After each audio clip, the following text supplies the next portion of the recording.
ধর্মের গ্রন্থে কোনো ভুল নাই, ভুলের কোনো সম্ভাবনা নাই, বিন্দুমাত্র সম্ভাবনা নাই। সেই নির্ভুল সন্দেহমুক্ত কোরআনকে আমরা অনুসরণ করব। কথা বলে ঠিক কিনা?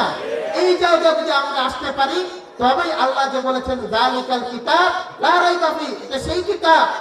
তুমি মনে করো না যে তোমাকে দিয়েছি এটা অনেক ভুল থাকবে, তুমি রাষ্ট্র পরিচালনা করবা, কদিন পরে তোমার রাষ্ট্র শেষ হয়ে যাবে। অর্থনীতি পরিচালনা করবা, তোমার অর্থনীতির ধস নামবে। শিক্ষানীতি তৈরি করবা, তোমার শিক্ষানীতিতে শিক্ষা হবে না। এই ধরনের চিন্তা করো না। এই কোরআন দিয়ে যেটাই পরিচালনা করবে পৃথিবীর সেটাই শ্রেষ্ঠত্বের জায়গা গ্রহণ করে নেবে। প্রিয় মুসলিম ভাইরা আমার, তারপর আল্লাহ রাব্বুল আলামিন বলেছেন যালিকাল কিতাবু লা রাইবা ফীহি হুদাল লিল মুত্তাকিন।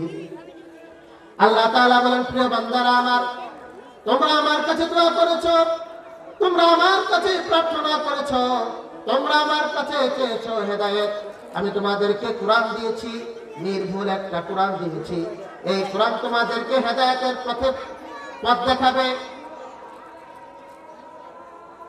ভাই আজানের জবাব দেই, আজানের পর ইনশাআল্লাহ 5 মিনিট কথা হবে। এই 8টায় জামাত হবে না, এই প্যান্ডেলে জামাত হবে ইনশাআল্লাহ। আমরা কেউ নড়বো না। অজু পেশাব পায়খানা